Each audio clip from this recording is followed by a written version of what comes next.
নমস্কাৰ। আজি আকৌ মই শ্ৰী ভাস্কৰ কুমাৰ শৰ্মা অধিবক্তা গুৱাহাটী উচ্চ ন্যায়ালয় আপোনালোকৰ সন্মুখত উপস্থিত হৈছোঁ আইনৰ এটা বিষয়বস্তু লৈ। এই বিষয়বস্তুলৈ যোৱাৰ আগতে মোৰ যিসকল নতুন দৰ্শক তেওঁলোকক মই অনুৰোধ কৰি মোৰ চেনেলটো যাতে ছাবস্ক্ৰাইব কৰি লয়, লাইক কৰে, শ্বেয়াৰ কৰে আৰু কমেণ্ট কৰে নতুন দৰ্শকসকলে। আৰু যিসকল ব্যক্তি বা লোকে অলৰেডি লাইক, শ্বেয়াৰ, কমেণ্ট আৰু ছাবস্ক্ৰাইব কৰিছে মোৰ চেনেলটো, তেওঁলোকক মই আন্তৰিক ধন্যবাদ জনাইছোঁ। আৰু যিসকল ব্যক্তি বা লোকে মোৰ এই ভিডিঅ'সমূহ চাই আইনৰ বিষয়ে কিবা এটা জানিবলৈ সক্ষম হৈছে অথবা লাভৱান হৈছে, তেওঁলোকে নিশ্চয়কৈ মোৰ চেনেলটো ছাবস্ক্ৰাইব কৰি ল'ব বুলি মই আশাবাদী, লগতে লাইক, শ্বেয়াৰ, কমেণ্ট কৰিব বুলি মই আশাবাদী।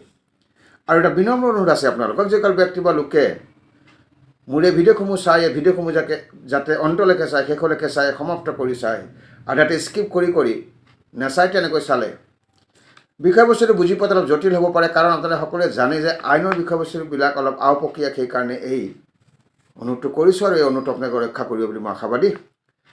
এতিয়া আহিছোঁ আজিৰ বিষয়বস্তুটো হৈছে প্ৰভিজনেল পেঞ্চন। যিসকল চৰকাৰী চাকৰিয়াল তেওঁলোকে পেঞ্চন বুলি ক'লে কি বুজি পায় আৰু প্ৰভিজনেল পেঞ্চন বুলি ক'লেও বুজি পায়। গতিকে আজিৰ বিষয়বস্তুটো মই লৈছোঁ এইকাৰণেই, কাৰণ কেতিয়াবা পেঞ্চনৰ ক্ষেত্ৰত বহুত সমস্যা দেখা দিয়ে আৰু বহু কেছ ৰিগাৰ্ডিং পেঞ্চন কোৰ্টত পেণ্ডিং থকা দেখা যায়। গতিকে আজি আমি আলোচনা কৰিম if the authorities fail to pay a provisional pension on time, what will be the consequences. যদি অথৰিটিয়ে সময়ত প্ৰভিজনেল পেঞ্চনটো দিব নোৱাৰে তেতিয়াহ'লে ইয়াৰ পৰিণাম কি হ'ব পাৰে, আৰু প্ৰভিজনেল পেঞ্চনটো বন্ধ কৰিব পাৰে নেকি। লগতে কেতবোৰ কথা জনাই থ'ম ৰিগাৰ্ডিং পেঞ্চন আৰু চমুকৈ আলোকপাত কৰিবলৈ চেষ্টা কৰিম। মন দি শুনিব। এতিয়া আহিছোঁ প্ৰথম প্ৰশ্নটোলৈ। প্ৰথম প্ৰশ্নটো হৈছে if the authorities fail to pay provisional pension on time. যদি অথৰিটিয়ে সময়ত আপোনাক প্ৰভিজনেল পেঞ্চনটো দিব নোৱাৰে তেতিয়াহ'লে কি হ'ব পাৰে। ইয়াৰ উত্তৰটো হৈছে if the authorities fail to pay a provisional pension on time, the accounts officer will treat it as final and issue a pension payment order after 6 months. যদি অথৰিটিয়ে প্ৰভিজনেল পেঞ্চনটো সময়ত দিব নোৱাৰে বা ফেইল কৰে তেতিয়াহ'লে একাউণ্টছ অফিচাৰে কি কৰিব, সেই বিষয়টো ট্ৰিট কৰিব ফাইনেল হিচাপে আৰু এটা পেঞ্চন পে'মেণ্ট অৰ্ডাৰ ইছ্যু কৰিব 6 মাহৰ পিছত। This is in accordance with Rule 62 of the CCS Pension Rule 2021. মই যিটো বিষয়বস্তু লৈছোঁ আজি প্ৰভিজনেল পেঞ্চন, এইটো চেণ্ট্ৰেল গভৰ্ণমেণ্ট এমপ্লয়ীৰ ক্ষেত্ৰত এপ্লিকেবল। গতিকে যিসকল চেণ্ট্ৰেল গভৰ্ণমেণ্ট এমপ্লয়ী আছে তেওঁলোকৰ কাৰণে এইটো বৰ ফলদায়ক হ'ব। মই আকৌবাৰ কৈ দিছোঁ if the authorities fail to pay provisional pension on time, the accounts officer will treat it as final and issue a pension payment order after 6 months. যদি অথৰিটিয়ে প্ৰভিজনেল পেঞ্চনটো দিবলৈ ফেইল কৰে সময়ত তেতিয়াহ'লে একাউণ্টছ অফিচাৰ যিজন থাকিব তেওঁ এই বিষয়টো ফাইনেল হিচাপে কনচিডাৰ কৰিব, ট্ৰিট কৰিব আৰু এটা পেঞ্চন পে'মেণ্ট অৰ্ডাৰ ইছ্যু কৰিব 6 মাহ পিছত। আৰু এইটো হ'ব This is in accordance with Rule 62 of the CCS Pension Rule 2021. এইটো মতে হ'ব। If the pension is delayed due to administrative reasons, the pensioner is entitled to interest. এইটো বৰ গুৰুত্বপূৰ্ণ কথা। যদি পেঞ্চনটো ডিলে হয় আৰু ডিলে হোৱাৰ কাৰণটো যদি এডমিনিষ্ট্ৰেটিভ কাৰণ হয় তেতিয়াহ'লে পেঞ্চনাৰজনে ইণ্টাৰেষ্ট পাব। মই আকৌবাৰ কৈছোঁ if the pension is delayed due to administrative reasons. কেতিয়াবা কি হয়, পেঞ্চনটো দেৰি হয় কেতবোৰ এডমিনিষ্ট্ৰেটিভ ৰিজনৰ কাৰণে তেতিয়া পেঞ্চনাৰজনে কিন্তু ইণ্টাৰেষ্ট পাব। যদি এডমিনিষ্ট্ৰেটিভ ৰিজনৰ কাৰণে কিবা কেতবোৰ এডমিনিষ্ট্ৰেটিভ ৰিজনছ থাকিব পাৰে যাৰ ফলস্বৰূপে পেঞ্চনটো ডিলে হৈছে, তেতিয়া কিন্তু তেনেকুৱা ক্ষেত্ৰত পেঞ্চনাৰ যিজন থাকিব তেওঁ ইণ্টাৰেষ্ট পাব। The responsible government servant may also face disciplinary action. যিজন দায়িত্বত থাকিব government servant so far as the release of provisional pension is concerned, যিজন ৰেছপন্সিবল গভৰ্ণমেণ্ট থাকিব ছাৰ্ভেণ্ট তেওঁ কিন্তু ডিচিপ্লিনাৰী একশ্যন ফেচ কৰিবলগীয়া হ'ব পাৰে যদি প্ৰভিজনেল পেঞ্চনটো সময়ত দিব নোৱাৰে, এডমিনিষ্ট্ৰেটিভ ৰিজনৰ কাৰণে হওক বা বেলেগ কাৰণতে হওক। এতিয়া যিজন ৰেছপন্সিবল গভৰ্ণমেণ্ট ছাৰ্ভেণ্ট থাকিব এই বিষয়ত তেওঁ কিন্তু ডিচিপ্লিনাৰী একশ্যন এটা ফেচ কৰিব লগা হ'ব পাৰে। এতিয়া আহিছোঁ কেতবোৰ বিষয় আছে যিবোৰ পেঞ্চনৰ লগত ৰিলেটেড, সেইটো আপোনালোকে জনা উচিত, সেই বিষয়ে অলপ কৈ থওঁ। Here are other things to know' about pensions. The head of office should report any delay in processing a pension to the next higher authority. যিটো হেড অফিচ থাকিব তেওঁলোকে ৰিপৰ্ট কৰিব পেঞ্চনটো কি কাৰণে ডিলে হৈছে, সেই বিষয়টো হেড অফিচে ৰিপৰ্ট কৰিব কাক? To the next higher authority.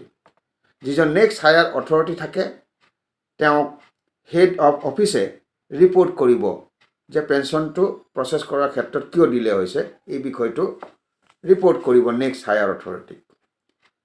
If a pensioner is convicted or sentenced to imprisonment, যদি পেঞ্চনাৰজন কনভিক্টেড হয় বা তেওঁৰ যদি ইমপ্ৰিজনমেণ্ট হয় তেতিয়াহ'লে কিন্তু their pension will be suspended.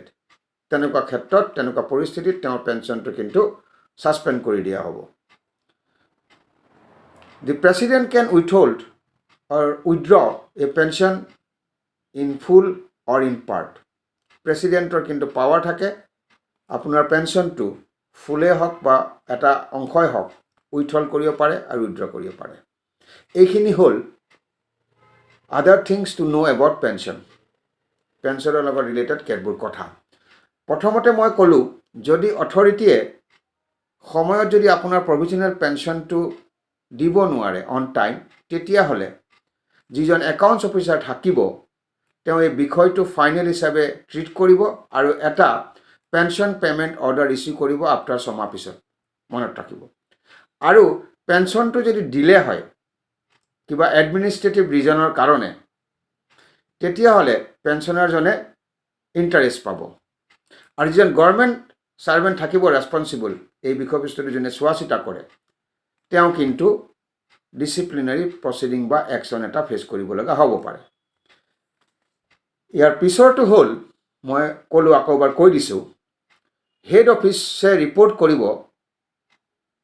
পেঞ্চনটো process কৰোঁতে কিয় ডিলে হৈছে, এই বিষয়টো ৰিপৰ্ট কৰিব নেক্সট হায়াৰ অথৰিটি।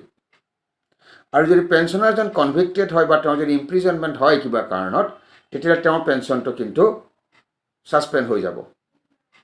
আৰু প্ৰেচিডেণ্টৰ পাৱাৰ থাকে পেঞ্চনটো উইথহল্ড কৰা আৰু উইথড্ৰ কৰা, এটা পাৰ্টতো উইথহল্ড কৰিব পাৰে বা উইথড্ৰ কৰিব পাৰে, বা ফুল পেঞ্চনটো উইথড্ৰ বা উইথহল্ড কৰিব পাৰে।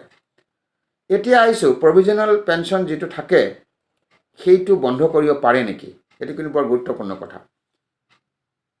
এটা কথা কৈ থোৱা আছে, pension are not in the nature of reward. পেঞ্চনক কিন্তু পুৰস্কাৰ বা পাৰিশ্ৰমিক হিচাপে গণ্য কৰিব নোৱাৰি। But there is a binding obligation on the government which can be claimed as a right. কিন্তু গভৰ্ণমেণ্ট ইজ বাউণ্ড পেঞ্চনটো ৰিলিজ কৰাৰ ক্ষেত্ৰত, আৰু পেঞ্চনটো ক্লেইম কৰিব পাৰে এজ এ ৰাইট, মনত ৰাখিব। Their forfeiture is only on resignation, removal or dismissal from service. এই পেঞ্চনটো ফৰফিট হ'ব পাৰে, বন্ধ হ'ব পাৰে, জব্দ হ'ব পাৰে যেতিয়া তেওঁ ৰেজিগনেশ্যন দিব, ৰিমুভ হ'ব চাকৰিৰ পৰা বা ডিছমিছ হ'ব তেওঁ চাকৰিৰ পৰা। আৰু এটা কথা মনত ৰাখিবলগীয়া, after pension is sanctioned its continuance depends on future good conduct. এইটো বৰ গুৰুত্বপূৰ্ণ কথা। আপোনাৰ পেঞ্চনটো চেংচন হৈছে, সেই চেংচন হোৱা প্ৰভিজনেল পেঞ্চনটো কণ্টিনিউ হ'বনে নহয় সেইটো ডিপেণ্ড কৰিব আপোনাৰ ফিউচাৰ গুড কণ্ডাক্টৰ ওপৰত। But it cannot be stopped or reduce for other reasons. যিটো আপোনাৰ কণ্ডাক্ট, সেই কণ্ডাক্টটোৰ ওপৰত, গুড কণ্ডাক্টৰ ওপৰত নিৰ্ভৰ কৰিব আপোনাৰ প্ৰভিজনেল পেঞ্চনটো কণ্টিনিউ হ'ব নে নহয়। আৰু এই পেঞ্চনটো, প্ৰভিজনেল পেঞ্চনটো ষ্টপ কৰিব নোৱাৰে, ৰিডিউচো কৰিব নোৱাৰে, হ্ৰাসো কৰিব নোৱাৰে for other reasons. Only reason is good conduct. অৰ্থাৎ যদি মিছকণ্ডাক্ট হয় তেতিয়াহ'লে কিন্তু এটা পচিবিলিটি থাকিব আপোনাৰ পেঞ্চনটো, প্ৰভিজনেল পেঞ্চনটো ষ্টপ হ'ব পাৰে, ৰিডিউচ হ'ব পাৰে। সেইকাৰণে কৈছে stoppage or reduction of pension for reasons other than misconduct not permissible. Misconduct হ'লেহে আপোনাৰ পেঞ্চনটো ষ্টপ হ'ব পাৰে, ৰিডিউচ হ'ব পাৰে, হ্ৰাস হ'ব পাৰে। অনলি মিছকণ্ডাক্টৰ গ্ৰাউণ্ডত, বেলেগ গ্ৰাউণ্ডত কিন্তু পাৰ্মিচিবল নহয়। মই আকৌ এবাৰ কৈছোঁ, pension are not in the nature of reward, but there is a binding obligation on government which can be claimed as a right. Their forfeiture is only on resignation, removal or dismissal from service. আৰু এটা গুৰুত্বপূৰ্ণ কথা মই আকৌ এবাৰ কৈছোঁ, after pension is sanctioned, its continuance depends on future good conduct. সেইকাৰণে কৈছে, but it cannot be stopped or reduced for other reasons. Stoppage or reduction of pension for reasons other than misconduct not permissible বুলি কৈছে। মনত ৰাখিব। গতিকে এই আলোচনাৰ পৰা আজি অলপ হ'লেও আপোনালোক লাভৱান হৈছে বুলি মই আশা কৰিছোঁ। বিশেষকৈ যিসকল চেণ্ট্ৰেল গভৰ্ণমেণ্ট এমপ্লয়ী আছে, তেওঁলোকে যদি কোনোবাই এই ভিডিঅ'টো মোৰ চাইছে, তেওঁলোকে অলপ হ'লেও লাভৱান হৈছে বুলি মই আশাবাদী। আৰু এইখিনিতে মোৰ আলোচনাখিনি সামৰিছোঁ। অহা খণ্ডত আৰু এটা নতুন বিষয়বস্তু লৈ আপোনালোকৰ সন্মুখত উপস্থিত হ'ম। মই শ্ৰী ভাস্কৰ কুমাৰ শৰ্মা, অধিবক্তা, গুৱাহাটী উচ্চ ন্যায়ালয়, আজি বিদায় মাগিছোঁ। নমস্কাৰ।